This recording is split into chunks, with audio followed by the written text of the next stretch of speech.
Magandang araw mga business owners. Nandito po ulit ang ECBiz Information Technology Consulting Services para magbigay ng mga information na makakatulong sa business mo. Ito para magamit mo ang technology sa paglago at pagprotekta ng negosyo mo. Tara na at manood at makinig. Nahihirapan ka ng bang makasabay sa demands ng mga customers o clients mo? Natatakot ka ba sa mga scams at threats sa online at sa mismong shop mo? Hirap ka bang mag-manage ng mga empleyado at mga government requirements? Takot ka na ba sa mga vendors o suppliers mo ang daming pangako pero di natupad? At ang last, hindi ba tama mga data ng sales at inventory mo? Halika pag-usapan natin. Nahihirapan ka ng bang makasabay sa demands ng mga customers o clients mo? Ito mga major reasons bakit di ka makasabay. Isa, karamihan ng customers mo ay gusto sa online na mag-transact. From ordering, payment, and delivery. Mas convenient sa kanila na di na pumunta sa shop o store dahil sa taas ng gasolina at traffic. Dalawa, gusto ng mga customers na anytime at any days ay may makakausap sila para mag-inquire sa products at services mo. Tatlo, gusto nila mabilis ang response sa mga tanong at orders nila.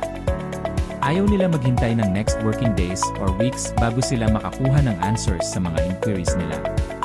Maraming solusyon para sa mga reasons at depende sa type ng business mo. Pero ang pinaka-basic na paraan ay dapat may auto-reply sa messaging application mo.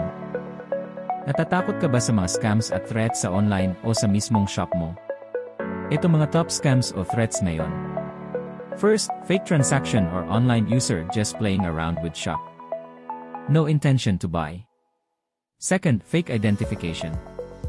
Third, fake payment. Fourth, notorious gang that victimize shops.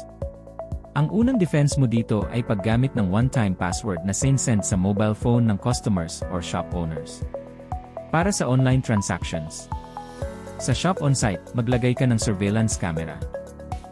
Hirap ka bang mag-manage ng iyong mga empleyado at mga government requirements? Ito mga top reasons ng business owners bakit sila nahihirapan to manage their business. First, tracking employees' attendance due to many shift schedules, leaves, lates and tardiness to monitor. Second, job redundancies. Third, lacking or insufficient training for employees. Fourth, maraming mga reports at paiba-iba paminsan ng format para sa government. Basic solutions, automate your timekeeping and employees management. Mag-automate ka para sa government reports mo. Maraming available apps sa online or Google to do this. Minsan free pa. Maraming online training available para ma-develop ang mga empleyado mo. Sawa ka na ba sa mga pangako ng suppliers mo na di natutupad or delayed? Top reasons are business owners lost their trust to their suppliers or vendors. First, marami pinangako ang mga suppliers sa'yo pero di natupad. Second, delayed or ang bagal ng suporta. Third, may mga renewal at maintenance cost every year. Lastly, ang mahal ng system pero kulang sa functionality at flexibilities. To restore your trust to them, you must have a contract with very clear service level agreement. Until now, hindi pa rin accurate ang sales at inventory mo. Baka naka-manual or Excel pa rin gamit mo. Hindi pa rin real-time ang pasok ng data sa system. Hindi pa rin integrated ang sales at inventory mo.